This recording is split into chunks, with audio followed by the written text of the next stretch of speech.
समचरण सरोजम सांद्रनीलाम्बुदाभं जगन्नितपानि मण्डना तरुण तुलसीमालाकन्दररवकञ्जनेत्रं सदयवहासं विठ्ठलं चिन्तय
पांडुरंगा प्रथम नमन दुसरे चरण संतांच्या त्यांच्या कृपादाने कथेचा विस्तारू बाबाजी सद्गुरुदास तुका अलंकापुरी रम्य सिंहासनस्थं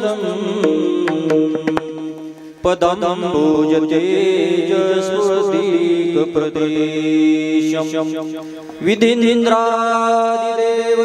सदा स्तूयमानं समाधिस्थ मूर्तिं भजे ज्ञानदेवं नमो ज्ञानेश्वरा नमो ज्ञानेश्वरा नमो ज्ञानेश्वरा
नमो ज्ञानेश्वरा नमो ज्ञानेश्वरा निवृत्ति उदारा सोपान देवा मुक्ताबाई त्रिभुवन पावनी आद्यत्रय जननी देवांची नमो सद्गुरु तुकया ज्ञान दीपा नमो सद्गुरु सच्चिदानंद रूपा नमो सद्गुरु भक्त कल्याण मूर्ति नमो सद्गुरु भास्करा पूर्ण कीर्ती आता अभिनव वाग्विलासिनी जे चातुर्यार्थ कला कामिनी ते शारदा विश्वमोहिनी नमिलिया नमो नमो नमो नमो नमो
अनंत ब्रह्मांडे उदरी अनंत ब्रह्मांडे उदरी हरी हा बाळक नंदारी नवल केवडे केवडे नकळे कानवाची कोडी प्रस्तुत प्रसंगी सर्वांच्या अंतकरणामध्ये स्थित असलेल्या अखिल कोट ब्रह्मांड नायक षडगुण ऐश्वर्य संपन्न अकारण करुणामय भक्तवत्सल भगवान श्री पांडुरंग परमात्मा योगियांचे राजे साधकांचे मायबाप सकल विश्वाची सकल वारकरी संप्रदायाची माऊली मुक्त कैवल्य तेजोनिधी कैवल्य साम्राज्य चक्रवर्ती भगवान श्री ज्ञानोबराय आदी करून वारकरी संप्रदायातील सर्व संतांच्या तुम्हा मायबाप श्रोत्यांच्या आणि भगवान चैतन्य कानिपनाथ महाराजांच्या चरणारविंदावर ही सेवा समर्पित करण्यासाठी निवडलेला अभंग देहू निवासी असलेले पंचम वेद निर्माते वैराग्य रागरसिक वैराग्य शिरोमणी जगमान्य संत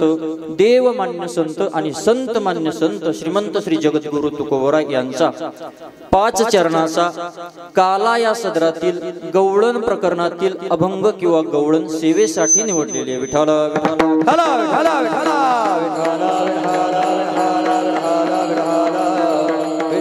प्रस्तुत अभंगामध्ये जगद्गुरु तुकोबराय श्री संत तुकाराम महाराज या अभंगामध्ये भगवान परमात्म्यानं गोकुळामध्ये केलेल्या ज्या लीला आहेत किंवा भगवान परमात्म्यानं बाळ रूपात नंद बाबाच्या घरी येऊन गोकुळामध्ये ज्या केलेल्या क्रीडा आहेत जे केलेलं चरित्र आहे किंवा ज्या केलेल्या खोड्या आहेत किंवा जे केलेले कोडे आहेत हे कोडे तुकोबराय आजच्या अभंगामध्ये सांगतात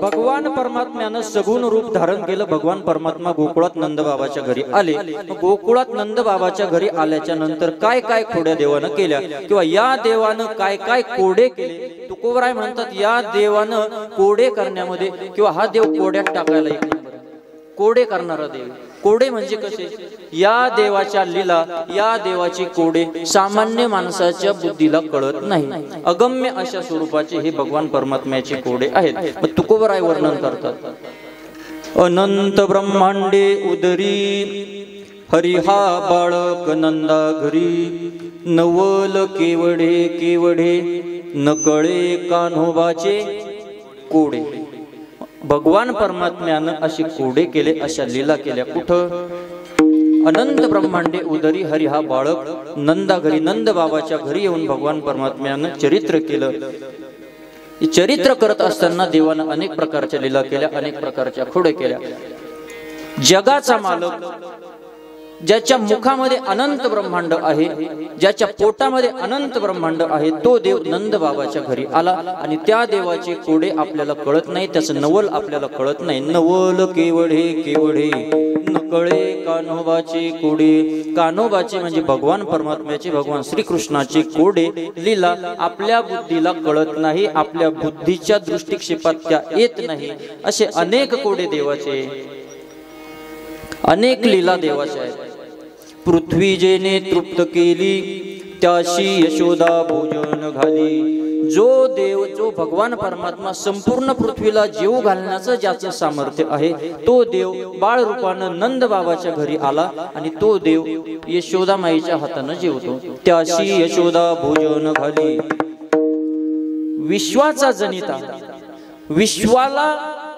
विश्वाच्या चारा पाण्याची सोय करणारा तो भगवान परमात्मा पण तो कुणाच्या हाताने जेवतो त्याशी यशोदा भोजन घाली हे सुद्धा देवाचं काय कोड आहे नवल केवढे केवढे नकळे कान्होबाचे कोडे असे अनेक कोडे तुकोबराय सांगतात चौथ्या चरणामध्ये पुन्हा तुकोबरायने एक कोड सांगितलं विश्वव्यापक कमळापती त्याशी गवळणी कडी घेती ज्याच्या मांडीवर सर्व जगाने बसावं ज्याच्या मांडीवर सर्व जग बसतं तो गवळणींच्या कडेवर बसतो त्याला गवळणी आपल्या कडेवरती उचलून घेतात हे काय नवल केवढे केवढे नकळे कान्होबाचे कोडे या देवाचे कोडे या देवाचं नवल आपल्याला कळत नाही तुकोबराय म्हणतात नवल केवढे केवढे न कळे कान्होबाचे कान्होबाचे म्हणजे भगवान परमात्म्याचे कोडे आपल्याला कळत नाही असा तो देव नेमका आहे तरी कसा तुका म्हणे नटधारी भोग भोगून ब्रह्मचारी नाना प्रकारचे भोग भोगून सुद्धा तो देव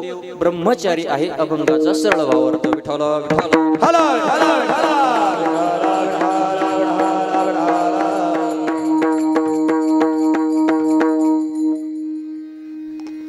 अभंगावर विवेचन करण्यापूर्वी परिहार देणं हे वक्त्याचं आद्य कर्तव्य असतं या न्यायानं अल्पसा 2 शब्दांचा परिहार द्यायचा तो म्हणजे असा की आज या ठिकाणी श्री क्षेत्र विश्राममढी तथा श्री क्षेत्र दरेगाव या नगरीमध्ये श्रीरामनवमीच्या हनुमान जयंतीच्या पवित्र पर्वकालावरती सुरू असलेला हा अखंड हरिनाम सप्ताह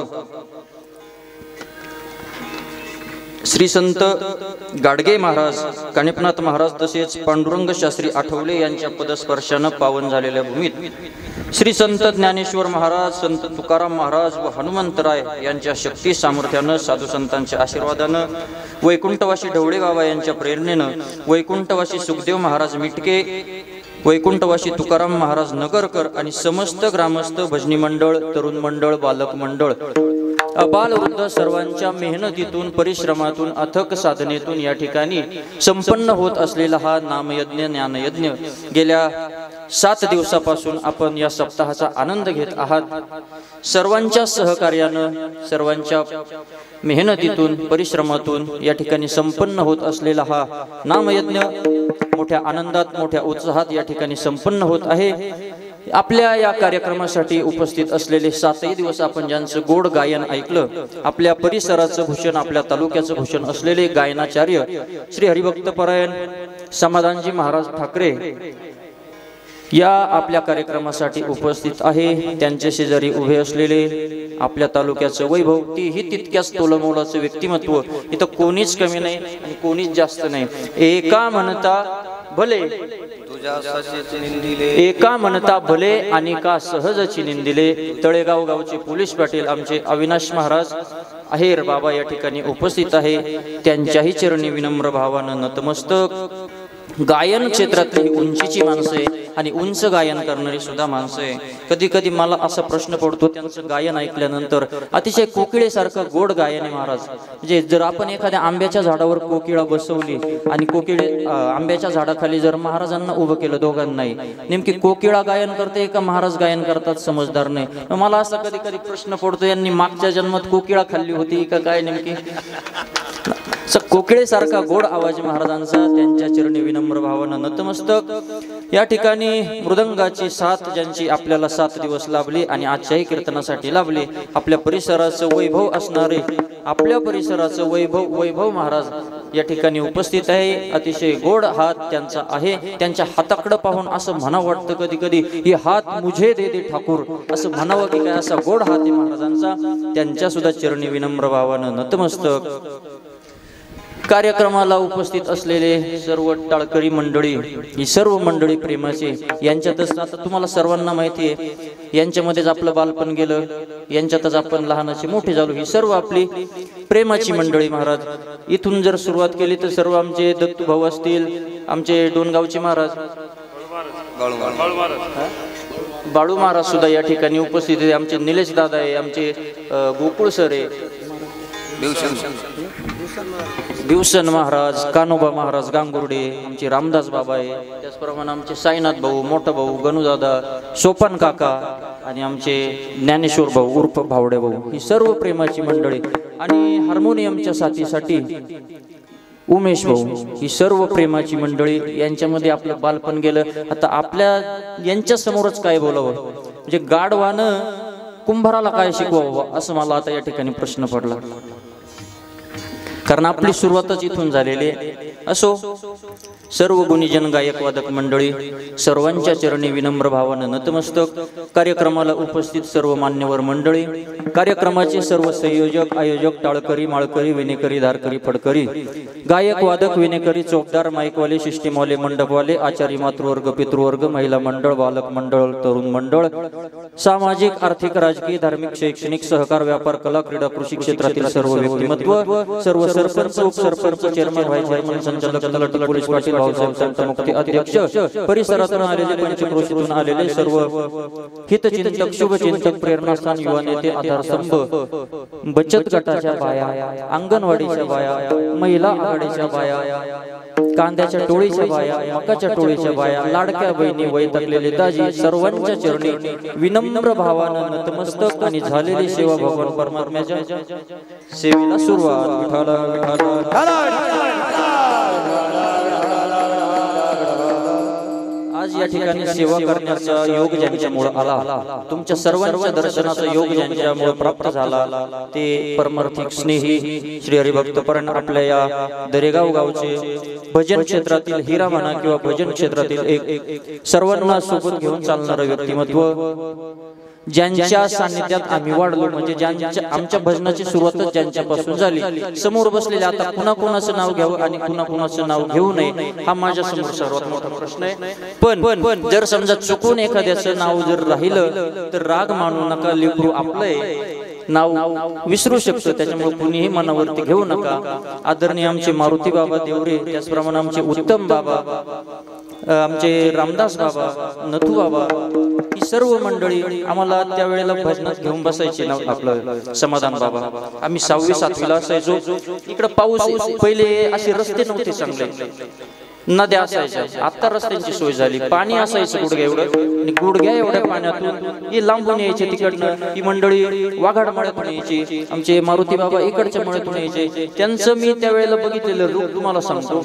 हातामध्ये चपला असायच्या, चप्पल काढून कुठं घेतली, हातामध्ये घेतली, पॅन्टी गुडघ्यापर्यंत वर केलेल्या, हातामध्ये छत्री, आणि भजनाला आले. मग आम्ही त्या ठिकाणी महाराज काय आपल्याला त्यावेळेस एवढं जाऊन बसायचं, आपल्याला म्हणायला लावतील बुवा काहीतरी, आपल्याला मृदुंगावर एखादी थाप टाकायला भेटल, पेटीचा भात ओढायला भेटल.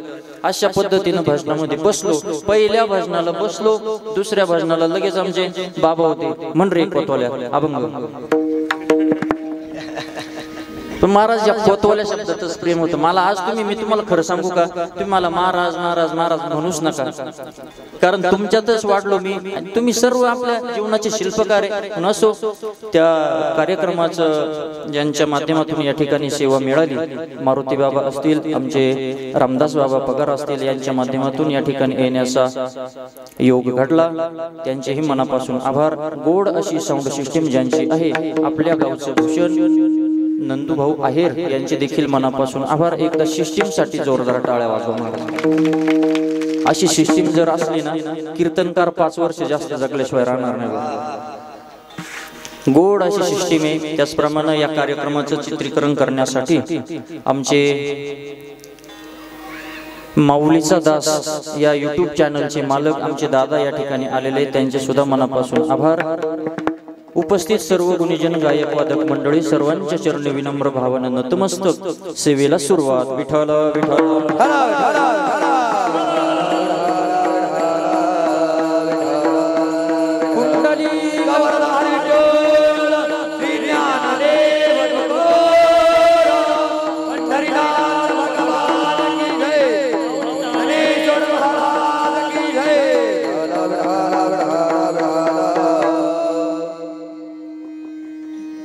अनंत ब्रह्मांडे उदरी हरिहा बाळक नंदा घरी, नवल केवढे केवढे नकळे कान्होबाची कुडे. प्रस्तुत अभंगामध्ये जगद्गुरु तुकोबराय हे विश्वाचा चालक मालक, विश्वाचा पालनहार, जगाचा बाप. भगवान परमात्म्यानं गोकुळामध्ये काय कोडे केले, भगवान परमात्म्यानं गोकुळामध्ये काय नवल केलं, याचं प्रतिपादन करतात. विठ्ठल विठ्ठल. आजचा दिवस म्हणजे काल्याचा दिवस, काल्याचा दिवस म्हणजे प्रसादाचा दिवस. सप्ताहाची पूर्णता कशाने जर होत असेल तर त्याचं उत्तर आहे काल्याच्या कीर्तनाने. नदीची पूर्णता कधी होते? नदी ज्या वेळेला समुद्राला मिळते तेव्हा नदीची पूर्णता होते. मंदिरावरती कळस बसवला की मंदिराची पूर्णता होते. तसं सप्ताहाची पूर्णता काल्याच्या कीर्तनाने होत असते. मग हा काला काला म्हणजे काय? आपल्याला आता काला करायचा आहे, आणि काला कुणाच्या प्रांगणामध्ये करायचा आहे? काला करायचा म्हणजे काय करायचं? जगाच्या बापानं केलेल्या चरित्राचा उच्चार करायचा. कुणाचा? चरित्र केले देवे गोकुळे, केले देवे गोकुळे, केले देवे गोकुळे.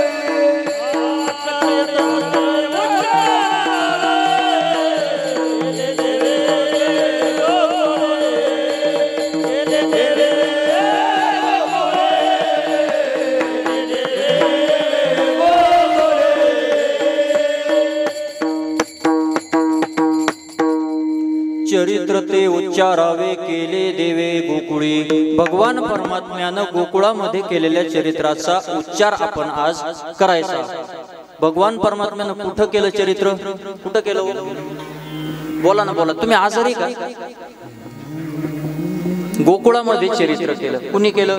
भगवान परमात्म्यानं. आणि आज आपल्याला सुद्धा काला करायचा आहे. भगवान परमात्म्यानं गोकुळामध्ये काला केला, आपल्याला सुद्धा आज या दरेगाव मध्ये काला करायचा आहे. आणि ज्यांच्या प्रांगणामध्ये करायचा आहे ते कोण आहे? कानिफनाथ महाराज. काला कोणी केला? कान्होबानी. नकळे कान्होबाचे ते कान्होबा वेगळे, आणि हे कान्होबा तसे वेगळे, पण दिसायला वेगळे. पण मात्र तुका म्हणे गंगा सागर संगमी, अवघ्या झाल्यावर मी एक.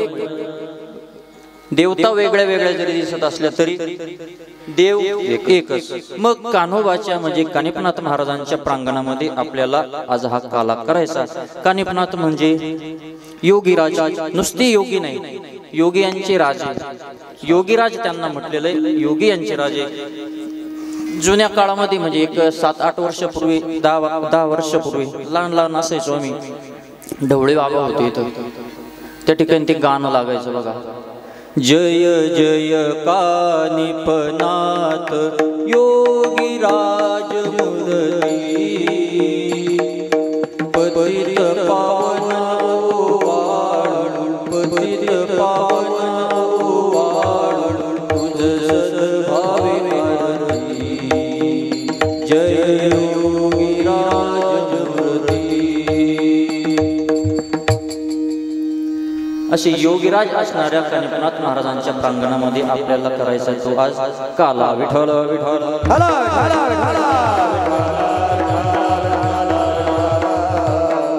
काला म्हणजे नेमकं काय, काला कशाला म्हणायचं?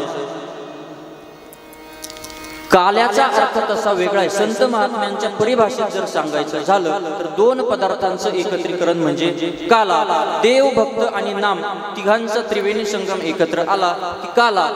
प्रेमाचं दही आणि नामाची लाही त्याचं नाव काला. जगातली सर्व सुख एकत्र आली त्याचं नाव काला.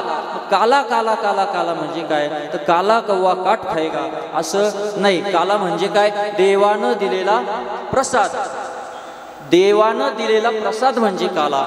मग या ठिकाणी आपल्याला प्रसाद कोण देतो? भानुदास किती गात. जय हो. भानुदास किती गात. प्रसाद देतो पंढरीनाथ,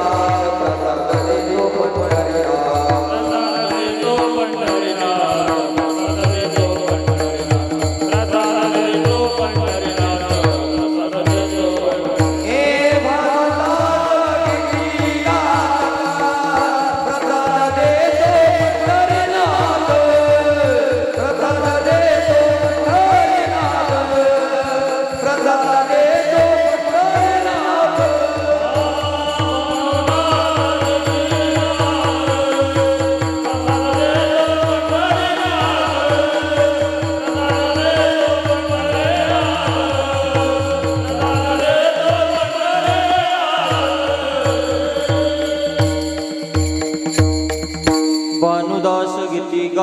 प्रसाद देतो पंढरीनाथ. काला म्हणजे नुसतं दही आणि मुरमुरे नव्हे, काल्याचा प्रसाद म्हणजे देवानं दिलेला प्रसाद आहे. देवाच्या प्रसादे करारे भोजन, व्हाल कोण कोण अधिकारी ते. मग असा जो काला आहे हा काला गोकुळामध्ये भगवान परमात्म्यानं केला.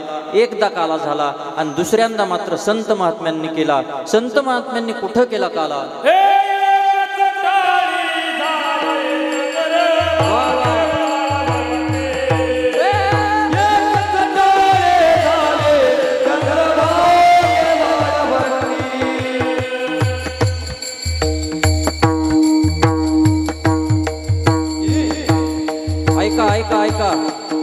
भगवान परमात्म्याला केला.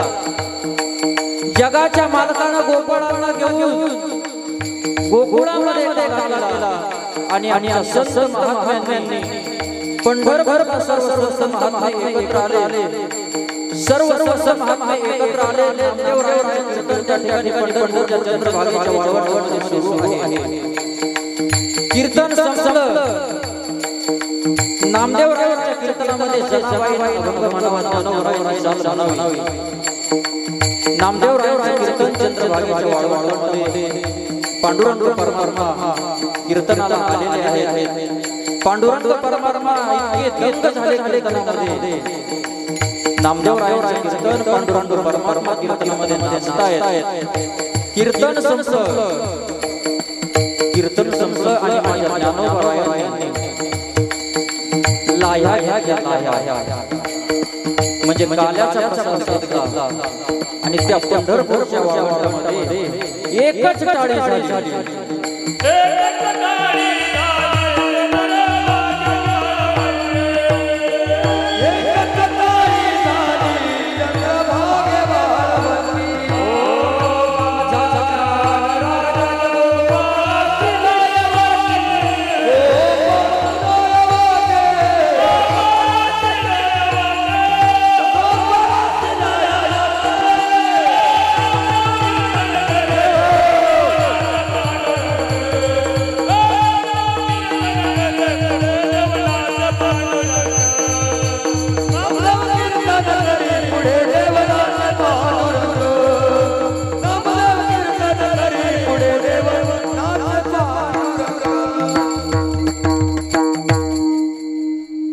विषय चालला होता काला झाला. एकदा भगवान परमात्म्याने मोकळा केला आणि दुसरा केला संत महात्म्यांनी पंढरपूरला चंद्रभागेच्या वाळवंटामध्ये. एकच टाळी झाली चंद्रभागे वाळवंटी, माझा ज्ञानराज गोपाळांशी ह्या वाटी. नामदेव कीर्तन करी पुढे देव नाचे पांडुरंग, जनी म्हणे ज्ञानदेवा बोला अभंग. एकच टाळी झाली पंढरपूरला चंद्रभागेच्या वाळवंटामध्ये. काला झाला संतांनी केला एक आणि एक काला केला भगवान परमात्म्यानं गोपाळांसमवेत गोकुळामध्ये. आणि आज आपल्याला या ठिकाणी करायचा आहे काला. अगोदर आपल्याला अभंगाचा भाव पाहायचा आणि मग नंतर आपल्याला चरित्र बघायचं. विठ्ठल अनंत ब्रह्मांडे उदरी हरी हा बाळक नंदा घरी, नवल केवडे केवडे नकडे कानोबाचे खोडे. तुकोबराय असं सांगतात या अभंगामध्ये जगाच्या मालकाचे कोडे सांगितलेले. जगाच्या मालकाचे 4 कोडे आजच्या अभंगामध्ये सांगितले. 4 कोडे म्हणा, 4 कुलूप म्हणा किंवा 4 लॉक म्हणा, जसं आपल्याला समजेल असं. काय सांगितलं? किती कोडे सांगितले? बोला तुम्ही, बोला ना. 4 असं बोलत चाल, मला बोललेलं आवडतं. भगवान परमात्म्यानं 4 कोडे केले, 4 कुलपा केल्या किंवा 4 लॉक केले. भगवान परमात्म्याचे जे कोडे आहेत त्याला आपण आता तात्पुरतं कुलूप म्हणू. असे कुलप किती सांगितले? 4 कुलप सांगितले. आणि या 4ही कुलपामध्ये देवानं केलेलं नवल आणि देवानं केलेले कोडे सांगितले. कोडे कशाला म्हणायचं? कोडे हे एकानं सांगायचं आणि दुसऱ्याने त्याचं उत्तर सांगायचं, याला काय म्हणायचं? कोडे. ते सहजासहजी सुटतं का कोड? ते अवघडच असतं ना. तसं हे देवाचं अवघड आहे. देवाचं कोड सुटणं कधी शक्य आहे? महाराज चतुरात्व शिरोमणी जगाचा बाप येतो, त्याचे कोडे सुटणं शक्य आहे? कोड कशाला म्हणायचं? एकानं सांगायचं आणि दुसऱ्यानं त्याचं उत्तर सांगायचं, याला म्हणायचं कोड. उदाहरणार्थ सारं गाव फिरते आणि मंदिरात जायला घाबरत. सांगा बरं. नाही चप्पल. वा वा वा वा. याला काय म्हणायचं? याला म्हणायचं कोड. जे एकानं प्रश्न विचारायचा, दुसऱ्याने सांगायचं, त्याचं उत्तर द्यायचं, याचं नाव कोड. असे 4 कोडे तुकोबरायांनी आजच्या अभंगामध्ये सांगितले. आता कोड शब्द सोडून द्यायचा आणि आता शब्द लक्षात ठेवायचा कुलूप. काय काय काय शब्द घ्यायचा? कुलूप. तुकोबरायांनी आजच्या अभंगामध्ये 4 कुलूप सांगितले आणि त्या 4ही कुलूपांच्या चाव्या सांगितल्या. मग आता अगोदर आपण कुलूप पाहून घेऊ आणि त्याच्या चाव्या नंतर पाहू. सेवेसाठी घेतलेल्या अभंगाच्या पहिल्या चरणामध्ये तुकोबरा आनंदे ब्रह्मांड उदरी, आनंदे ब्रह्मांड उदरी.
अनंत ब्रह्मांडे उदरी हरी हा बाळक नंदा घरी. ऐका, एक महत्वाची विनंती आहे. पाठीमागं ज्या महिला उन्हात बसलेल्या असतील तिथं मध्यभागी जागा आहे, समोर येऊन बसा. पुढे जागा भरपूर आहे, समोर या, पुढे या. एक काम करा, आता जिथं जे बसलेले ना मध्ये ते पुढे सरकून बसा. म्हणजे काय होईल, परत विक्षेप होणार नाही. सरका पुढे सरकून बसा. पाठीमागून आलेले माणसं महिला पाठीमागे बसत चालतील. 1 मिनिट उठून थोडं पुढे सरकून घ्या. पाठीमागची माणसं यावर नाही, तिकडं जे बसलेले तिकडं जर व्यवस्थित जागा असेल, तिकडे बसलेले असतील तर तिकडे बसा.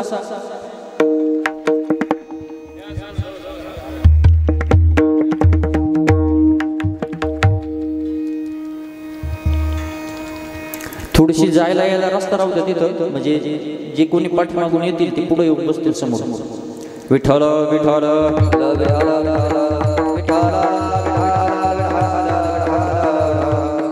तुकोबराय आजच्या अभंगामध्ये 4 कुलूप सांगतात, 4 लॉक सांगतात.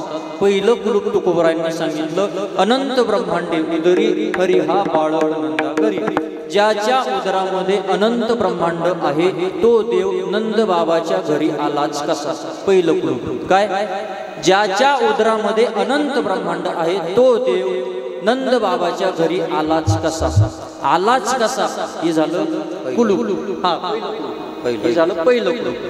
अनंत ब्रह्मांड ज्याच्या उदरामध्ये आहे तो देव नंद बाबाच्या घरी आला, हे पहिलं कुलूप. मला काय म्हणायचंय, त्याच्या उदरामध्ये अनंत ब्रह्मांड आहे हे कोणी पाहिलं? Yes yes yes. लहान मुलं खाली बसावर विक्षेप करू नका. पोतानु काय ए बजा आले.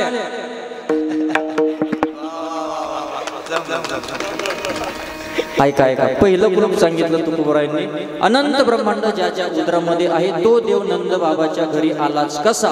प्रश्न क्रमांक 1 याच्यातच दुसरा प्रश्न, त्याच्या उदरामध्ये अनंत ब्रह्मांड आहे हे पाहिलं कोणी? कोणी पाहिलं?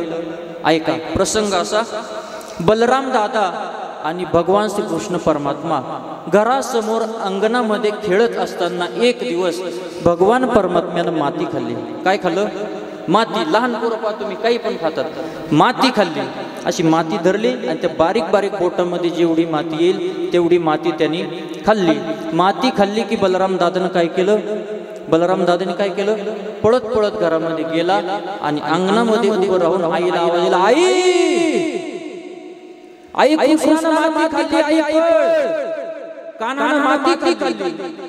बलराम दादाचा आवाज ऐकला आणि यशोदा मैया पळत बाहेर आली. कशासाठी सांगतो? त्याच्या म्हणजे भगवान परमात्म्याच्या उदरामध्ये अनंत ब्रह्मांड आहे हे कोणी पाहिलं याच्यासाठी. यशोदा मातेने आवाज ऐकला, बलराम दादाचा आवाज ऐकला, यशोदा मैया पळत बाहेर आली. बाहेर आली की कानाला विचारलं, कानात माती खाल्ली? लाला तू माती खाल्ली? कानानं आई मी माती खाल्ली नाही. मग दादा कसं काय बोलतो? बलराम दादा कसं नाव सांगितलं? म्हणजे आई बळीराम दादा खोटं बोलायला.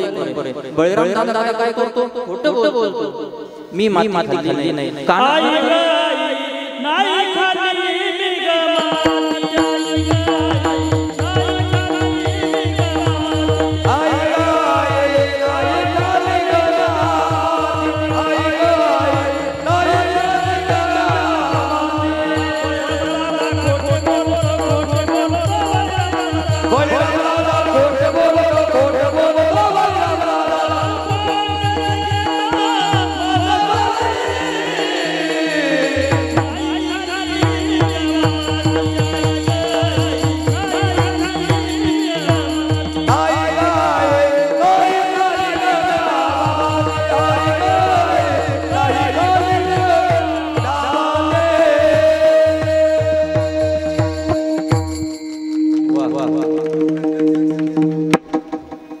टाळी ताकदीने वाजवा.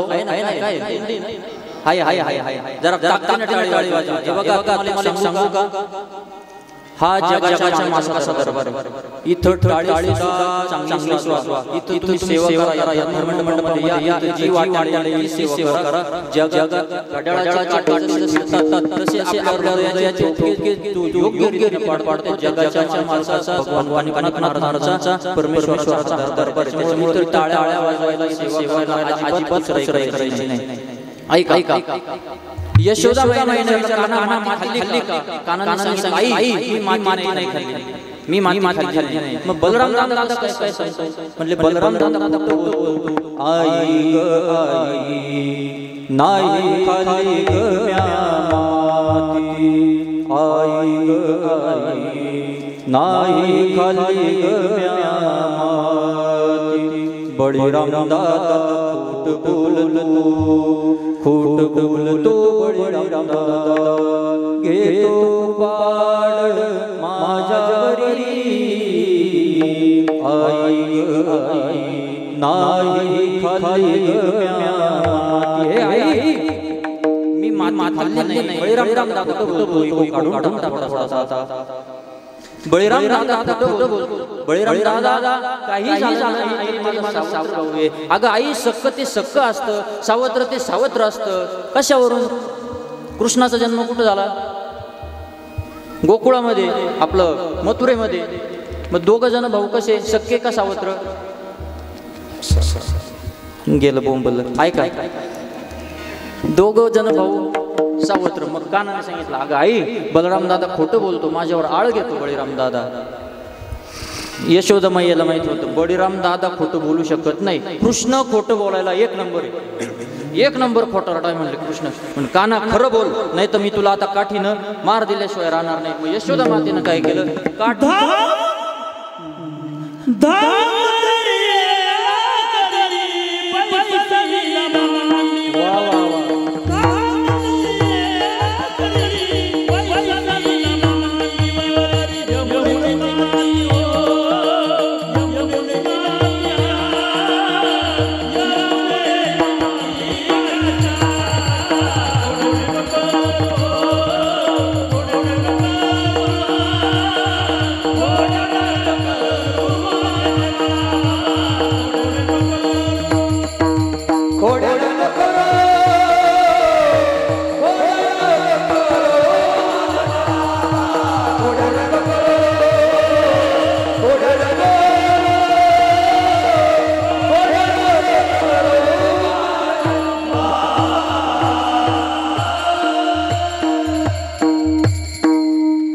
खोड्या नको करू माझे बाबा, खोड्या नको करू माझे बाबा. माती खाणं म्हणजे ही एक खोडीच नव्हे. माती काय खायची गोष्ट आहे का? माती खायची गोष्ट आहे? माती खाणं ही सुद्धा एक काय खोडीची. माती खाल्ली कृष्णानं. मग काय केलं यशोदा माईने, एक काठी घेतली. काठी घेतली आणि यशोदा मैयाला असं वाटलं आपण याला आता काठीचा धाक दाखवू. काठीचा धाक दाखवला तर मग हात तरी तेव्हा तरी खरं बोलेल. मग मारावया काठी उगारीला हात,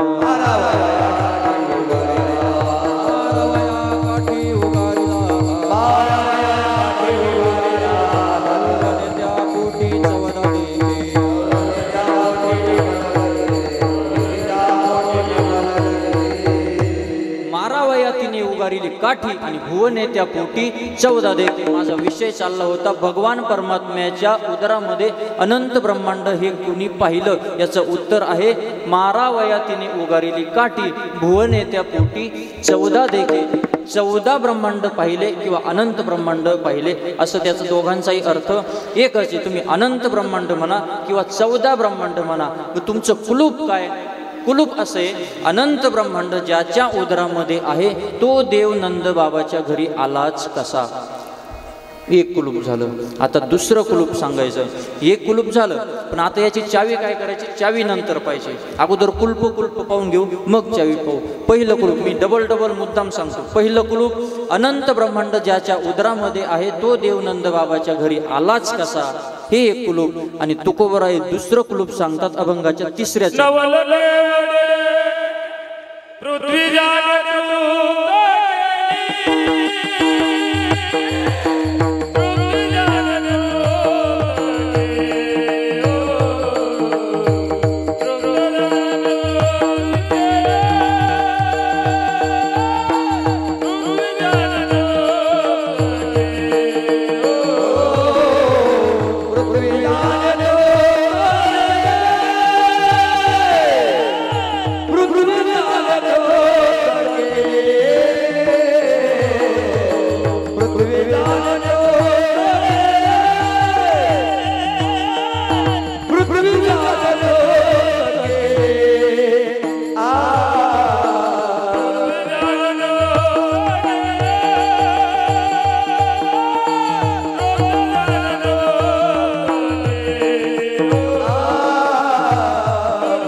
जोरदार टाळी वाजवा. वा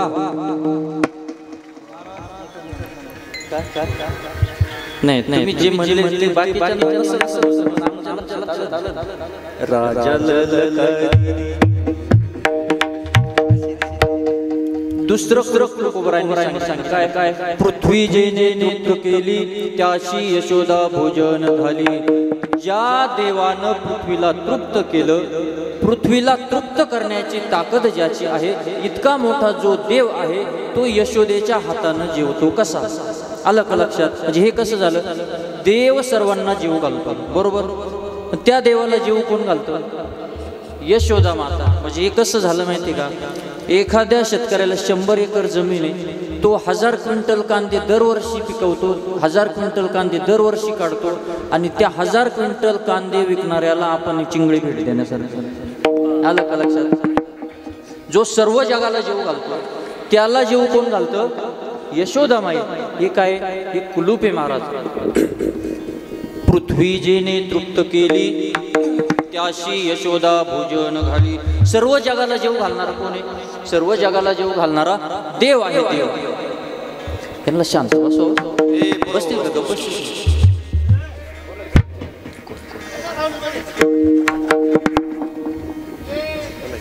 लहान पोरांचं अवघड असतं महाराज. लहान पोरं म्हणजे डेंजरस काम राहतं. एक असंच लहान होतं रामदास बाबा बरं का, समाधान महाराज 6-7 वर्षाचं शाळेत. त्याला गुरुजीनं विचारलं, शून्यापेक्षा लहान गोष्ट कोणती सांग, शून्यापेक्षा लहान संख्या कोणती ते सांग. काही चुकलं का गुरुजीचं? शून्यापेक्षा लहान संख्या सांगा म्हटले कोणती? ते म्हणलं टिंब.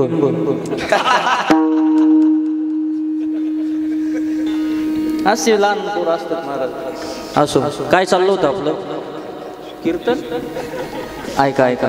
2 नंबरचं कुलूप आपलं चाललं होतं. जो देव पृथ्वीला जेव घालतो, संपूर्ण पृथ्वीला जेवून तृप्त करणारा जो देव आहे, त्या देवाला यशोदा मैया जेवण घालते आपल्या मांडीवरती बसून. हे कुलूप आहे. संपूर्ण पृथ्वीला, संपूर्ण जगाला जेव घालणारा कोण आहे? देव आहे. कशावरून? एकदा पंचवटीमध्ये श्रीराम प्रभू आणि सीतामाईया वनवासाला असताना त्या ठिकाणी सीतामाईनं प्रश्न केला. सीतामाईने सांगितलं, देवा स्वयंपाक झाला, जेवायला बसा. जेवायला बसा सांगितलं की प्रभू श्रीरामचंद्रांनी सांगितलं, मला जेवायचं नाही, मला भूक नाही, तुम्ही जेवून घ्या. पण स्त्रियांची खोड असते, तुम्हाला नाही जेवायचं का? नाही जेवायचं का? नाही जेवायचं तुम्हाला सांगा. प्रभू म्हणले, जेवण मला करायचं नाही. तुला जेवण करायचं असेल, तुला भूक असेल तर तू जेवण करून घे. नाही म्हणले. सांगाच का बरं? हा महिलांचा लय मोठा वीक पॉईंट आहे महाराज. इथं कसं आहे? इकडं तसंच आहे का? नाही, इकडं वेगळं आहे का? ऐका ऐका. भगवान प्रभू श्रीरामचंद्रांनी सांगितलं, मला भूक नाही, तू जेवण करून घे. सीतामाईनं प्रश्न केला, का बरं जेवायचं नाही देवा? भगवान प्रभू म्हटले, सीते, जगातले सर्व जीव जेवल्याशिवाय मी जेवत नाही. एवढाच एक शब्द लक्षात ठेवला सीतामाईनं. म्हटले असं आहे का? बरं बरं. 2-4 दिवस जाऊ दिले. 3-4 दिवस गेले आणि 3-4 दिवसानंतर प्रभू जेवायला बसा, जेवायला बसा म्हटलं की प्रभू म्हटले, हां वाढ. सीतामाईनं ताट केलं, ताट वाढलं, जेवायला प्रभू बसले. 2-3 घास खाल्ले प्रभूंनी आणि सीतामाईनं प्रश्न केला, देवा जग जेवलं का? प्रभूंनी सांगितलं, मी ताटावरती बसलो की जग जेवलेलं असतं.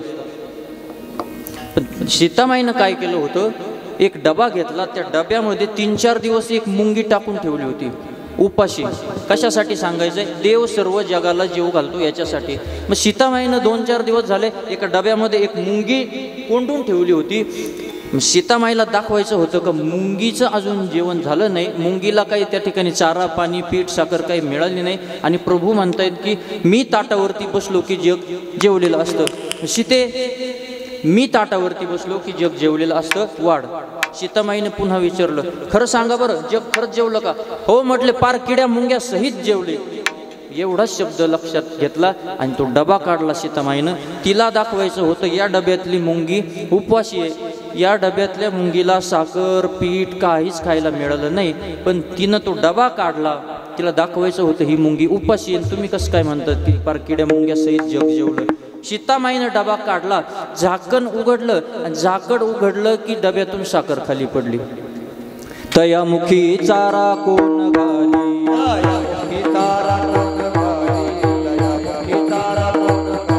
पाशाच्या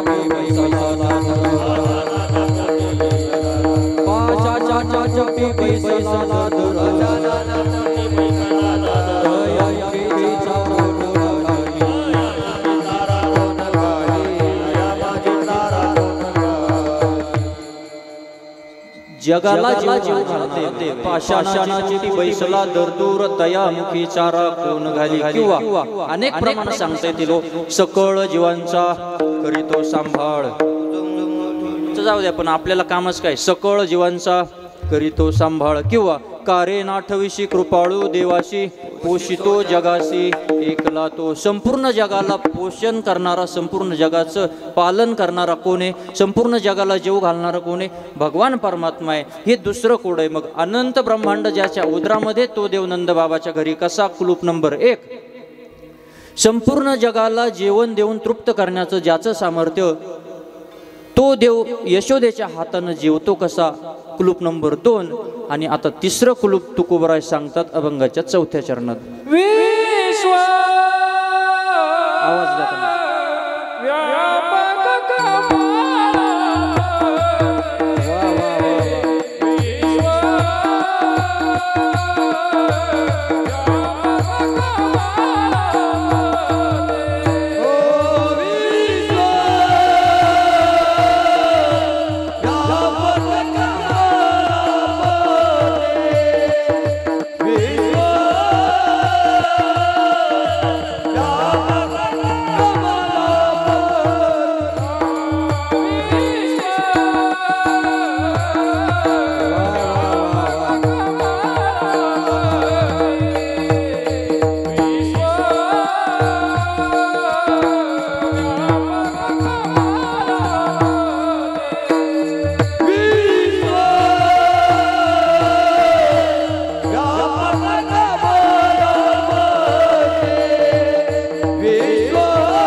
विश्वव्यापक कमळापती त्याशी गवळणी कडिये घेते. किती नंबरचं कुलूप आता हे 3 नंबरचं.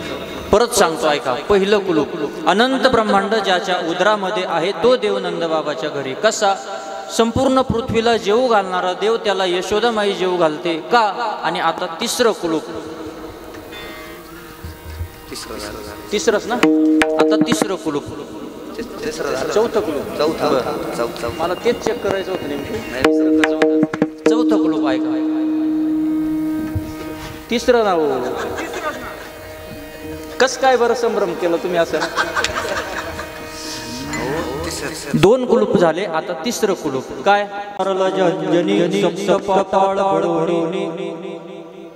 सांगायचं काय. सप्त पाताळामध्ये म्हणजे सगळीकडे विश्वव्यापक साठी आपला विषय चालला. विश्वव्यापक कुणाला म्हणायचं जो सगळीकडे भरून उरला सर्व चराचरामध्ये भरून उरलेला. तुम्ही भक्त प्रल्हादाचं चरित्र पहा. भक्त प्रल्हाद नारायण नामाचा उच्चार करत होता.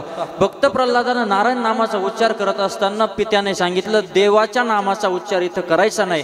राग आला पित्याला. पित्याने सांगितलं इथं देवाच्या नामाचा उच्चार करायचा नाही. तू ज्या देवाचं भजन करतो ज्या देवाचं तू नामस्मरण करतो तो तुझा नारायण कोणत्या ठिकाणी आहे. प्रल्हादाने सांगितलं देवा माझा देव कोणत्या ठिकाणी नाही हे तुम्ही मला सांगा. एरू म्हणे काष्टी पाशाणी सकळी आहे वनमाळी जेथे तेथे. सगळीकडे असणारा जो देव आहे त्याला म्हणायचं विश्वव्यापक. आणि असा विश्वव्यापक जो देव आहे त्या विश्वव्यापक देवाला गवळणी आपल्या कडेवरती घेतात कशा. कुलूप नंबर 3. आणि आता चौथं कुलूप असं आहे लय दांडग कुलूप आहे. कोणाच्या बापाच्याने सुटत नाही हे कुलूप. हे कुलूप तुकोबराय सांगतात शेवटच्या चरणामध्ये.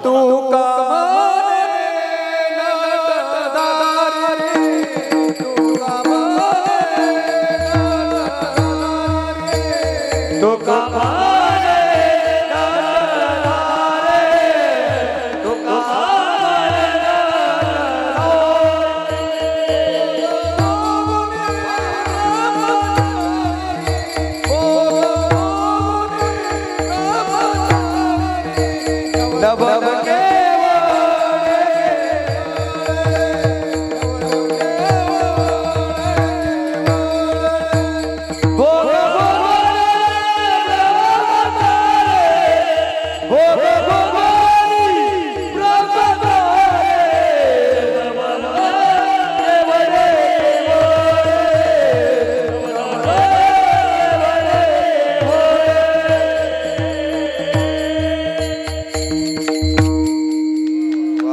चौथं कुलूप ऐका. तुका म्हणे नटधारी भोग भोगून ब्रह्मचारी. असं या देवाचं, हे देवाचं चौथं कुलूप. कोणतं? अनंत प्रकारचे भोग भोगून सुद्धा देव ब्रह्मचारी. कसा ब्रह्मचारी? कुणाला म्हणायचं? ज्याचं लग्न झालेलं नाही त्याला काय म्हणायचं? काय म्हणायचं? बोला ना, बोला ना, तुम्ही बोला बरं, नाही तर मी मलाच हाणून घेईल गालात. ऐका, ब्रह्मचारी कुणाला म्हणायचं? ज्याचं लग्न झालेलं नाही त्यालाच ब्रह्मचारी म्हणावं लागेल ना. मग मला सांगा, देवाला बायका किती? 16,108. बोलत करा ना. काय देवाला बायका किती? 16,108. 16,108 बायका आणि ब्रह्मचारी. असं कुलूप येते. आता ही कुलूपच दांड काय महाराज. मला सांगा वैभव महाराज, तुमचं लग्न झालं का? कोणाला लगेच झालं? ऐका, तुमचं झालं? बर, ऐका. नाही, मला फक्त दृष्टांत समजून द्यायचं आहे, दृष्टांत पटवून द्यायचं आहे. भगवान श्रीकृष्णाला 16,108 बायका, बरोबर? तरी तुकोबराय काय म्हणतात? भोग भोगुनी ब्रह्मचारी. 16,108 बायका आणि ब्रह्मचारी. कसं शक्य हो? मग हे कुलूप आहे. हे काय आहे? हे कुलूप आहे, हे कोड आहे. मला एक सांगा, तुमचं लग्न झालं, बरोबर? तुम्हाला पत्नी आहे? बोला, बोला ना. हे बघा, तुम्ही आम्ही खेळीमिळी गदारोळी आनंदी महाराज हा संप्रदाय. तुमचं लग्न झालं, पत्नी आहे? किती आहे? एक. बरं, ऐका ऐका ऐका. एक पत्नी आहे. आता लक्ष द्या, आता बारीक लक्ष द्या, 1-5 मिनिटं. भाऊचं लग्न झालं, एक पत्नी आहे. त्यांना आता ब्रह्मचारी म्हणता येईल का आपल्याला? बोला, बोला ना. पत्नी किती? बायका किती आहे त्यांना? एक बायको आहे. त्यांना ब्रह्मचारी म्हणता येईल का आपल्याला? येईल का म्हणता? बोला ना, बोला ना. नाही म्हणता येणार. मग एक पत्नी असताना ब्रह्मचारी म्हणता येत नाही, मग 16,108 वाल्याला तुम्ही ब्रह्मचारी कसं म्हणता? हे कुलूप आहे. मग हे झाले कुलूप. आता सगळे कुलूप परत ऐका. पहिलं कुलूप, अनंत ब्रह्मांड ज्याच्या उदरामध्ये आहे तो देव नंद बाबाच्या घरी बाळरूपानं आला. कसा आला? कुलूप नंबर 1. पृथ्वीला ज्यानं तृप्त केलं, सर्व जगाला तृप्त करणारा जो देव तो यशोदेच्या हातानं जेवतो. कसा? कुलूप नंबर 2. सर्व विश्वामध्ये भरून उरलेला जो देव आहे तो गवळणींच्या कडेवर बसतो. कुलूप नंबर 3. का बसतो? आणि चौथं कुलूप तुकोबरायांनी सांगितलं. तुका म्हणे नटधारी भोग भोगुनी ब्रह्मचारी. 16,108 स्त्रिया असून सुद्धा ब्रह्मचारी. कसा? 16,108 बायका असून सुद्धा ब्रह्मचारी तो देव. हे झाले आता कुल्प. आता चाव्या ऐकायच्या. आता चाव्या कुठे याच्या? हे झाले कुल्प. याच्या चाव्या कुठे? आता तुम्ही पहा, कुल्प लावले कोणी? कुल्प कोणी लावले? तुम्ही. माझा काय संबंध? ऐका ऐका, मी लावले म्हणजे मी फक्त सांगितलं. कुलूप कोणी लावलं? तुकोबरायांनी. तुकोबरायांनी कुलूप लावलं. पण ऐका, आजच्या अभंगामध्ये जे कुलूप आहे हे देवानी लावलेलं कुलूप आहे बरं का. तुकोबरायांनी लावलं कुलूप. 1 नंबर उत्तर आहे, बरोबर आहे. पण चिंतनासाठी आपल्याला थोडंसं वेगळ्या पद्धतीनं घुसायचं अभंगामध्ये. हे कुलूप लावले देवानी. आणि चाव्या कुठं दिल्या? चाव्या आपल्या जवळ नाही ठेवल्या. मग चाव्या कुठं दिल्या? दुसऱ्याकडे देऊन टाकल्या. चावी म्हणजे काय? किल्ली. किल्ली. मग किल्ल्या कुठं ठेवल्या देवानं? तुका म्हणे किल्ल्या, तुका म्हणे किल्ल्या,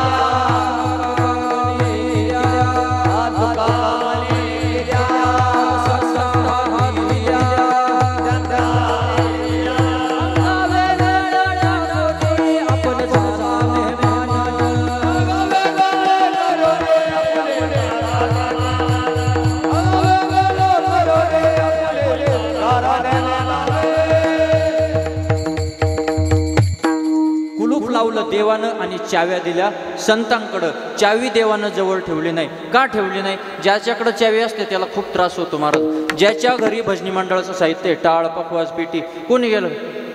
दे काढून, दे टाळ, दे पखवाज, कधी निम्म्या रात्री जाईल काही सांगता येत नाही. त्याच्यामुळं देवाने काय केलं, हा त्रास आपल्याला नको. तुका म्हणे किल्या संता हाती दिल्या, अंगा वेगळा आपुल्या टाकून झाला मेहमान. मग चाव्या तुकोबरायांनी सांगितलं, भगवान परमात्म्यानं कुलपा लावल्या आणि चाव्या दिल्या, किल्ल्या दिल्या संतांकडं. मग संतांकडं चाव्या दिल्या. आता तुम्ही कुलप सांगायचे, मी त्या कुलपाची चावी सांगणार. पहिलं कुलूप सांगा. पहिलं कुलूप काय? नांदे अनंत ब्रह्मांड उदरी हरिहा बाळक नंदाघरी. आता चाव्या सांगायचं, वेळ आपला थोडा राहिला. चाव्या पाहू आणि एक थोडं चरित्र सांगून आपल्याला इथं थांबायचं. पहिलं कुलूप, अनंत ब्रह्मांड ज्याच्या उदरामध्ये आहे तो देव नंद बाबाच्या घरी आला कसा. कुलूप नंबर 1. आता याला चावी लावायची, भाव नावाची चावी लावायची.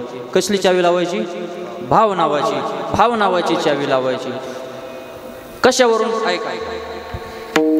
यशोदा माईनं तपश्चर्या केली, 36 वर्ष तपश्चर्या केली आणि भगवान परमात्म्याला विनंती केली की हे देवा, माझ्या पोटी जन्माला ये, माझ्या पोटी जन्माला ये. म्हटल्याच्या नंतर देवाने सांगितलं, तो कार्यक्रम आता फिक्स झालेला आहे. मला देवकी मातेच्या उदरी जन्माला यायचंय. मला जन्माला यायला जमणार नाही, पण मी तुझ्या पोटी जन्माला यावं असं तुला काय वाटतं? त्यावेळेला यशोदा माईनं उत्तर दिलं, देवा, दुसरं काही माझं मागणं नाही, मला फक्त तुला जेव घालायचंय. काय करायचंय? मला तुला फक्त काय करायचंय? जेव घालायचंय. मग हा भाव बघितला यशोदा माईचा. तिष्ठे भाव भक्ती देखून या, नाही का? भाव बघितला यशोदा माईचा. आणि मग तुका म्हणे येथे भावाची कारण किंवा भावेन देवम कलया नरेंद्रम.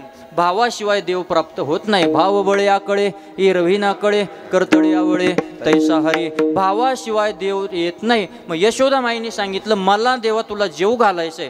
देवा, मला तुला जेव घालण्याची इच्छा आहे, म्हणून तू माझ्या पोटी जन्माला ये. देवानं सांगितलं, जन्माला येता येणार नाही, पण मी जेवायला मात्र तुझ्या घरी आल्याशिवाय राहणार नाही. म्हणून तुकोबराय म्हणतात, अनंत ब्रह्मांडे उदरी हरी हा बाळक नंदाघरी. पहिलं कुलूप, त्याचं नाव, पहिलं कुलूप त्याचे चावीचं नाव आहे भाव नावाची चावी. यशोदा माईचा भाव देवानं बघितला आणि देवानं यशोदा माईचा भाव बघितल्यानंतर जन्म घेतला मथुरेला. पण जेवण करण्यासाठी आले गोकुळामध्ये. पहिल्या कुलपाचं उत्तर मिळालं, अनंत ब्रह्मांड उदरामध्ये असताना तो देव यशोदा माईच्या हातानं जेवतो कसा. याला कुलूप लावायची, भाव नावाची. विठ्ठल विठ्ठल विठ्ठल विठ्ठल.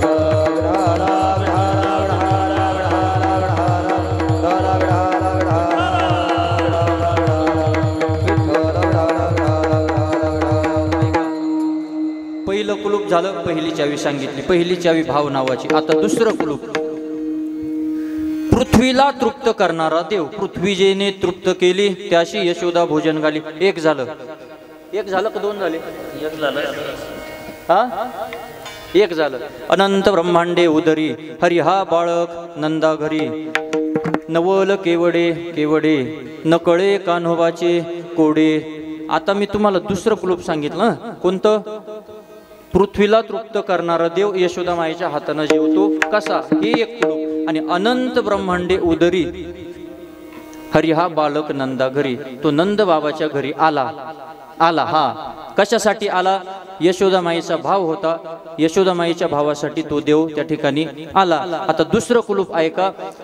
यशोदा माई त्या देवाला, म्हणजे पहिलं कुलूप काय?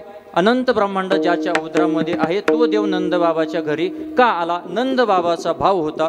या ठिकाणी चावी लावायची, भाव नावाची. आणि दुसरं उत्तर अशी आहे, दुसरी चावी अशी आहे की नंद बाबाच्या घरी तो देव आला, पण त्या नंद बाबाच्या घरी आल्यानंतर यशोदा माई त्या देवाला जेव घालत होती. या ठिकाणी चावी लावायची भक्ती नावाची. यशोदा माईची भक्ती होती, म्हणजे भक्ती पाहिल्यानंतर तो देव त्या ठिकाणी भक्तीवरती प्रसन्न होऊन आला. ही दुसरी चावी. तुम्ही पहा, देव भक्ती पाहून त्या ठिकाणी काहीही काम करत असतो, नाही का? सुदाम देवाचे पोहे खाल्ले, शबरीचे उष्टे बोरं खाल्ले, फके मारी कोरडेचे पोहे सुदाम देवाचे, फके मारी कोरडेचे. तुका म्हणे भक्ती पुढे न म्हणे उच्चिष्ट अथवा थोडे. भक्ती पुढे न म्हणे उच्चिष्ट अथवा थोडे. भक्ती समोर देव उष्ट काय हे बघत नाही. दोन कुलूप संपले. तिसरं कुलूप बघा. तिसरं कुलूप काय सांगितलं होतं? विश्वव्यापक कमळापती त्याशी गवळणी कडिये घेते. विश्वात भरून उरलेला एवढा मोठा देव, त्या देवाला गवळणी आपल्या कडेवरती का घेतात? या कुलपाला चावी लावायची विश्वास नावाची. गवळणींना विश्वास होता, हा विश्वास होता की आपण याला कडेवर घेतलं म्हणजे या देवाचा स्पर्श, या देवाचं चरण आपल्या अंगाला लागेल आणि या देवाचा जर आपल्याला स्पर्श झाला, या देवाचे चरण जर आपल्याला लागले, या देवाची जर आपल्याला सेवा घडली तर आपला आता आपण देवाला कडेवरती घेतो म्हणून आपल्या सासूनं सुनेनं आपल्या नवऱ्यानं भांडण केलं, मला संसारातून हाकलून दिलं, घरून हाकलून दिलं, म्हणजे माझा संसार विस्कळीत झाला, संसार मोडला तरी चालेल, पण जन्म मृत्यूच्या संसारातून माझी सुटका करणारा जगाचा मालक एकच आहे, हा विश्वास त्या गवळणींना होता. म्हणून इथं चावी लावायची विश्वास नावाची. 3 कुलप सांगितले, 3 चाव्या सांगितल्या. आता 4थं कुलूप. तुका म्हणे नटधारी भोग भोगुनी ब्रह्मचारी 16 सहस्रनारी ब्रह्मचारी कैसा निर्हारी दुर्वासा पाठविले. ऐका, 16 सहस्र नारी म्हणजे 16,108 बायका असून सुद्धा ब्रह्मचारी कसा? कसा ब्रह्मचारी? काय झालं? दुर्वास ऋषी एकदा यमुनेच्या पलीकडे आले. या ठिकाणी चावी लावायची संत नावाची, बरं का. आता 4थ्या कुलपाला चावी लावायची संत नावाची चावी लावायची. दुर्वास ऋषी यमुनेच्या पलीकडे आले आणि यमुनेच्या पलीकडे आल्यानंतर निरोप पाठवला की मला जेवायचंय. गवळणी आल्या, भगवान श्रीकृष्णाकडे गेल्या आणि देवाला सांगितलं, देवा दुर्वास ऋषी पलीकडे आलेले, आता त्यांची जेवणाची व्यवस्था करायला सांगितलेली. अन्नपदार्थांचे त्या ठिकाणी मोठमोठे पाट्या घमेले वगैरे असं घेऊन, साहित्य घेऊन सर्व गोपाळ त्या ठिकाणी निघाले. पण दुर्वास ऋषी पलीकडे बसलेले आहेत, सोडून द्या. दुर्वास ऋषी नदीच्या पलीकडे बसलेले आहेत. अलीकडच्या बाजूला गवळणी गोपाळ सर्वजण आले, पण पलीकडं जायचं होतं. मध्ये नदी आडवी होती, नदी दुथडी भरून वाहते. पुन्हा परत आले, देवाला सांगितलं, देवा दुर्वास ऋषी यमुनेच्या पलीकडे बसलेले आहेत, आम्ही अलीकडं आहोत, जाण्यासाठी रस्ता नाही, आता आम्ही जायचं कसं? भगवान परमात्म्यानं सांगितलं, यमुनेकडे जा आणि यमुनेला सांगा 16,108 म्हणजे 16,108 बायका असून सुद्धा मी जर ब्रह्मचारी असेल तर यमुने आमच्या देवाला रस्ता दे. बर झालं, गेले त्या ठिकाणी, ऐकून घेतलं, गेले. तिथं गेल्याच्या नंतर यमुना माईचं जल हातामध्ये घेतलं आणि सांगितलं, देवा यमुना माते, आमचा देव जर ब्रह्मचारी असेल तर रस्ता देशील. यमुना मातेनं रस्ता दिला. या ठिकाणी पलीकडं कोण होते? संत होते. इथं चावी लावायची संत नावाची. मग असे देवाचे कोडे आहेत, अशा देवाचे नवल आहे. हे नवल, हे कोडे आपल्या बुद्धीनं, आपल्या बुद्धीला अगम्य आहेत, आपल्या वाणीनं ते वर्णन होऊ शकत नाही, आपल्या बुद्धीनं ते समजू शकत नाही. असे अनेक नवल, अनेक कोडे देवाचे आहेत. तुकोबराय म्हणतात, नवल केवढे केवढे नकळे कानवाचे कोडे, विठोबा रखुमाई विठोबा रखुमाई विठोबा.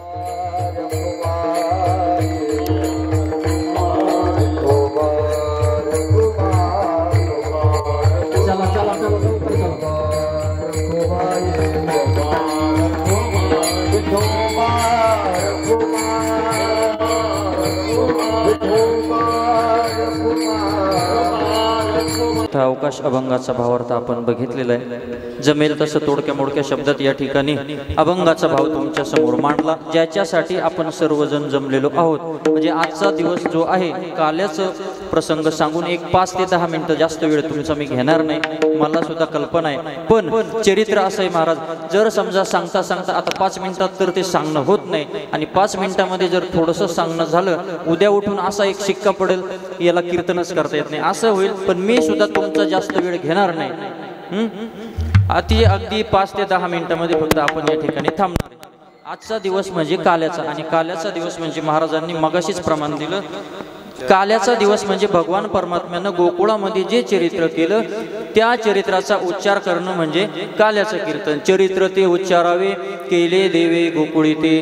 देव भगवान परमात्म्यानं गोपाळांसमवेत गोकुळामध्ये जे चरित्र केलं त्या चरित्राचा आजच्या कीर्तनामध्ये उच्चार करायचा म्हणजे काल्याचं कीर्तन. मग देवानं चरित्र कुठं केलं? गोकुळामध्ये. कोणत्या अवस्थेमध्ये केलं तर कोणत्या अवस्थेमध्ये केलं याचं उत्तर संतांनी सांगितलंय. रंगनी चोरित लोणी रंगने चोरित लोणी धावणी धरिती गवळणी धावणी धरिती गवळणी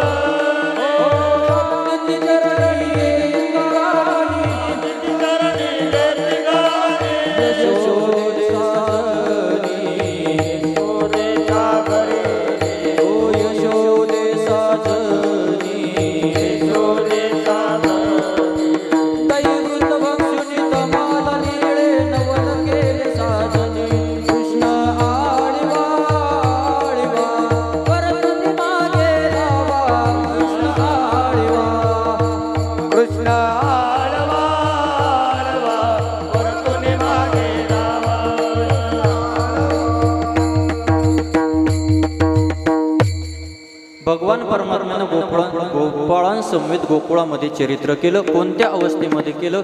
रांगत रंगणी चोरीत लोणी धावणी धरिती गवळणी बांधिती चरणी देती गारणी यशोदे साजणी कृष्ण आळवा आळेवा परतुनी मागे लावा. रांगत असताना देवानं गोकुळामध्ये चरित्र केलं.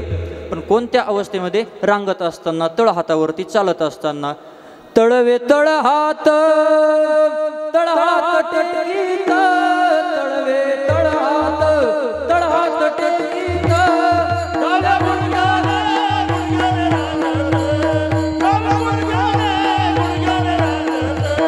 तळवे तळहात टेकीत तळवे तळहात टेकीत डाव्या गुडघ्याने डाव्या गुडघ्याने रांगता रांगता देवानं गोकुळामध्ये त्या ठिकाणी लीला केल्या. त्या ठिकाणी चरित्र देवानं केलं. रांगत असताना ये दशे चरित्र केले नारायणे रांगता गोधने राखिता हे. ये दशे चरित्र केले नारायणे रांगता गोधने राखिता हे. रांगता गोधने गीताये रागता गोधने रागीताये. भगवान परमानंद बाबाच्या घरी आले. मथुरेमध्ये देवाचा जन्म झाला. वसुदेवानं भगवान परमात्म्याला नंद बाबाच्या घरी पोहोचवलं आणि नंद बाबाच्या घरी आल्यानंतर भगवान परमात्मा रानामध्ये गायी चारण्यासाठी जायला लागले. तिथं देवानं जे चरित्र केलं त्या चरित्राचा उच्चार करणं म्हणजे आज गाल्याचं कीर्तन. मग भगवान परमात्म्यानं काय लीला गोकुळामध्ये केल्या ऐका. भगवान परमात्म्यानं अशा लीला केल्या, अशा खोड्या केल्या. एक खोडी जर आपण ऐकली तर अनंत जन्माचं पाप जळून भस्मसात होत असतं. अनंत जन्माचं पाप जळून नाहीसं होत असतं. अशी एक खोडी ऐकल्यानंतर नंद बाबाच्या घरी भगवान परमात्मा वाढायला लागलेले. गोकुळामध्ये भगवान परमात्मा वाढत असताना 5-6 महिन्याचं ते बाळ हळूहळू दिवस वाढत गेले. वर्ष 2 वर्ष झाले. 1 वर्षाचं झाल्यानंतर तो भगवान श्रीकृष्ण भगवान कान्हा भगवान लाला हळूहळू पालथं पडायला लागले. पालथं पडून हळूहळू पळायला लागले आणि रांगायला लागले. रांगता रांगता देवानं गोकुळामध्ये चरित्र केलं. ऐका,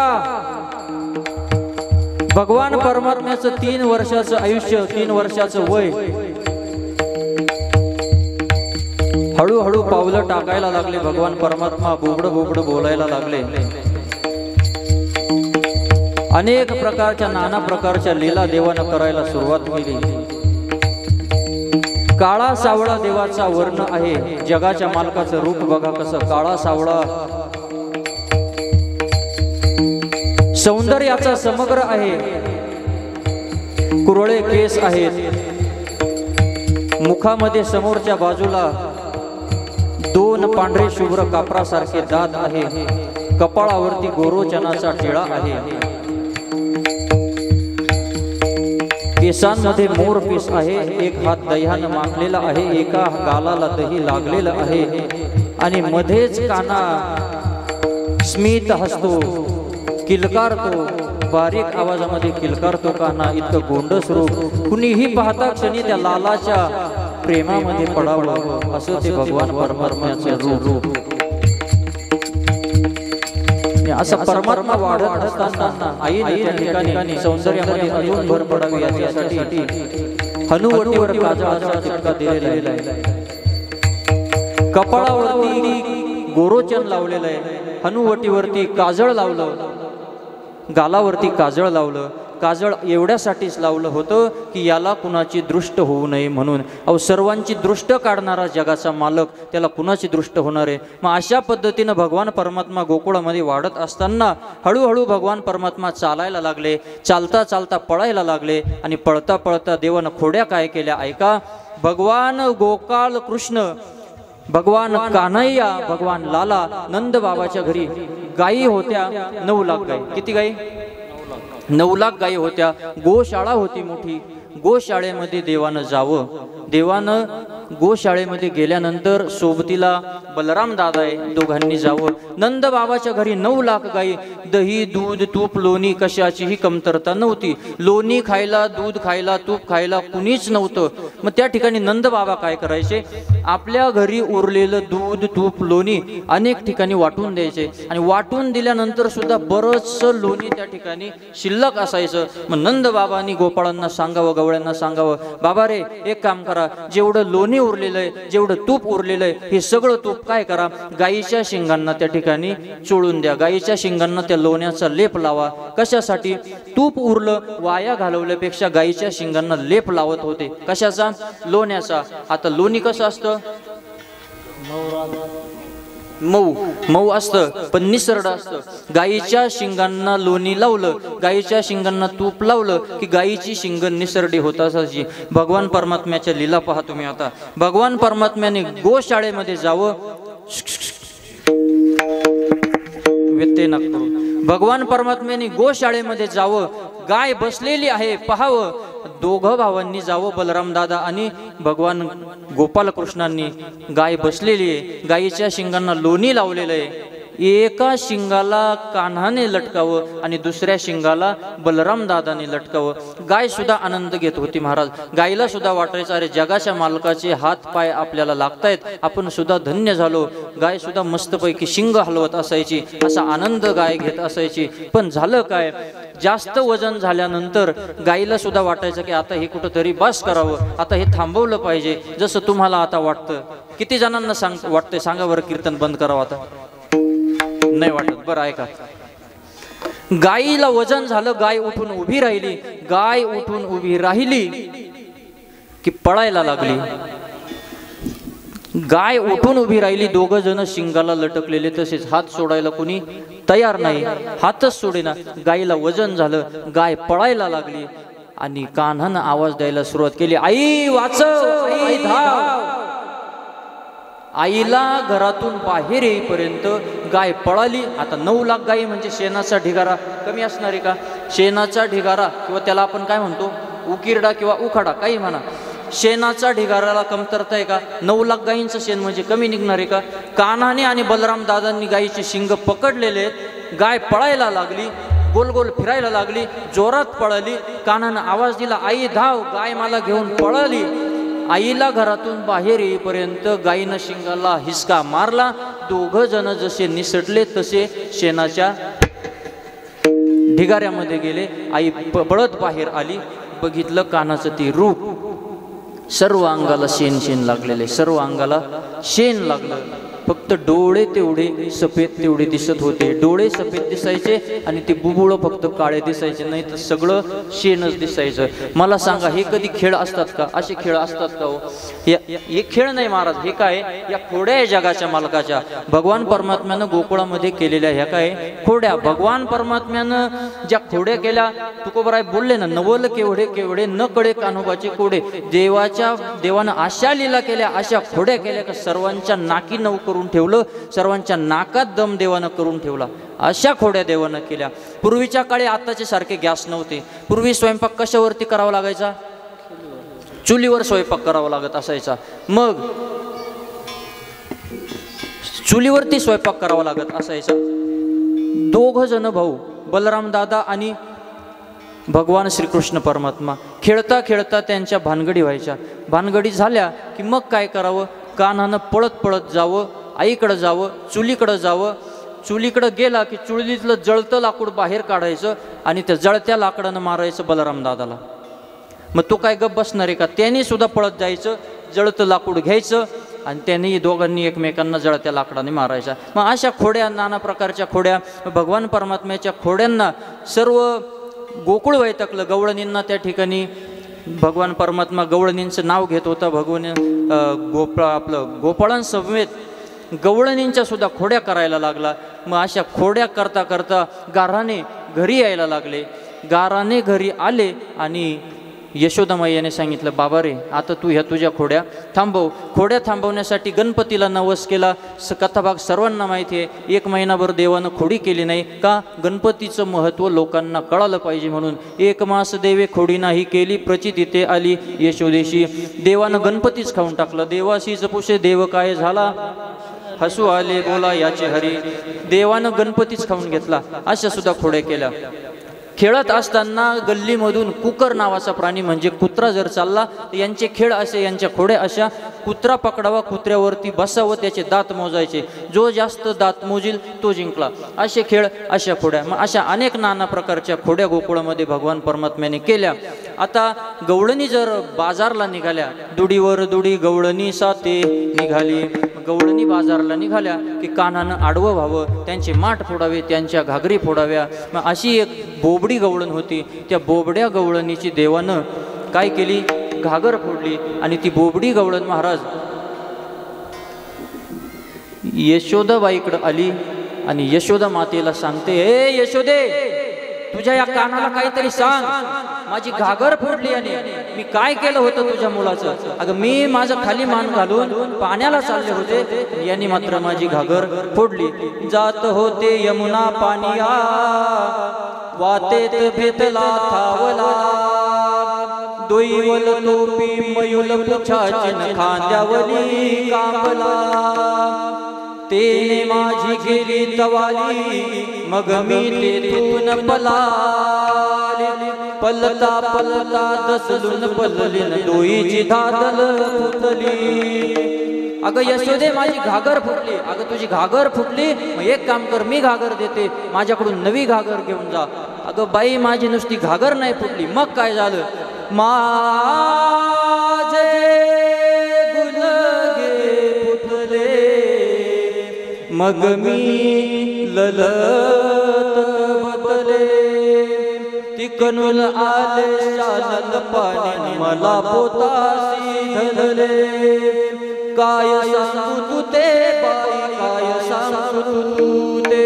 अशा प्रकारच्या खोड्या भगवान परमात्म्यानं गवळणींचे मडके फोडणं, घागरी फोडणं, अशा खोड्या करायला सुरुवात केली. या बोबड्या गवळणीनं सांगितलं, रडता रडता यशोदामाईला सांगितलं. यशोदामाईनं सांगितलं, आजपासून तो खोड्या करणार नाही. पण देवाच्या खोड्या काही कमी होत नव्हत्या. मी एक पुण्यातली गवळण आली, मुंबईला राहत होती, पुण्याला राहत होती, जरा शिकलेली होती. ती म्हटली, आता एक काम करा, याच्या खोड्या मीच बंद करते, याचं बटन कसं दाबायचं मला माहिती. देवाने मनोमन विचार केला, बरं तू माझा कार्यक्रम करते, मीच तुझा कार्यक्रम करतो.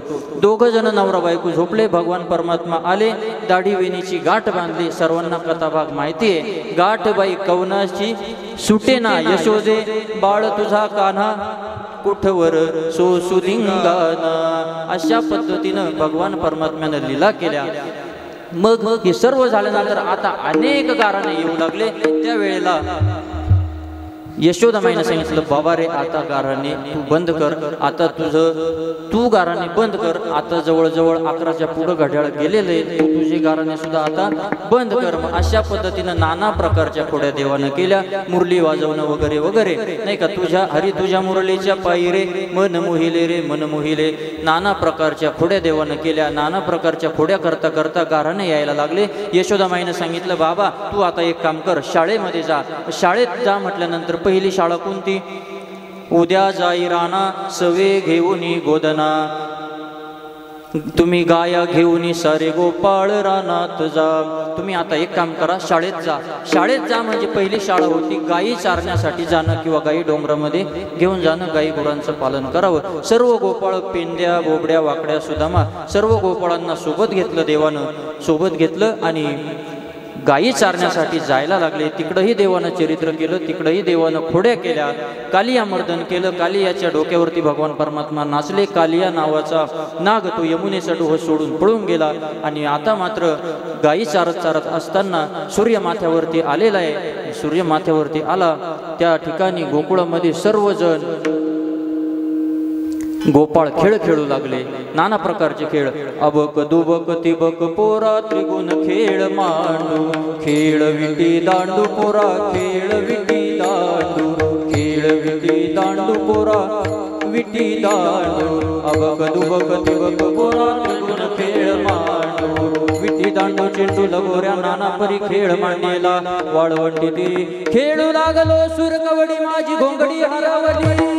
खेळू लागलो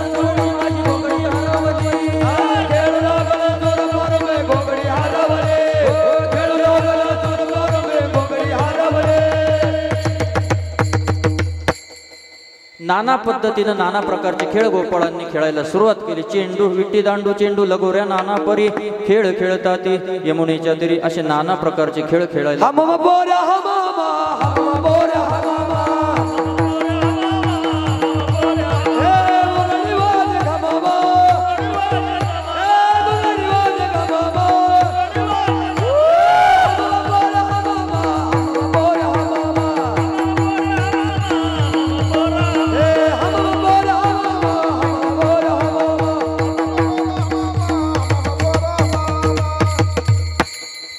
हमामा, हुतुतू, विट्टी दांडू, चेंडू, भोवरा असे अनेक खेळ गोपाळ खेळायला लागले. पण गोपाळांना आता भुका लागल्या.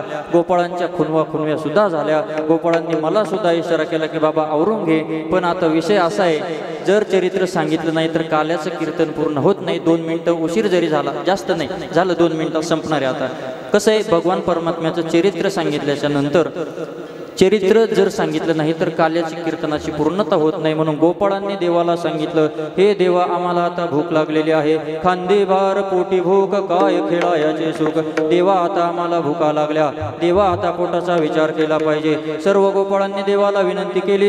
देव सर्वांना एकत्र करून बसले. सर्वांच्या मध्यभागी देव बसले. गोपाळ आजूबाजूने बसले. देवाने सांगितलं आपापल्या शिदोऱ्या आणा. सर्वांनी त्या ठिकाणी शिदोऱ्या आणल्या. सर्वांच्या शिदोऱ्या भगवान परमात्म्यानं एकत्र केला. सर्व शिदोऱ्या एकत्र केल्या.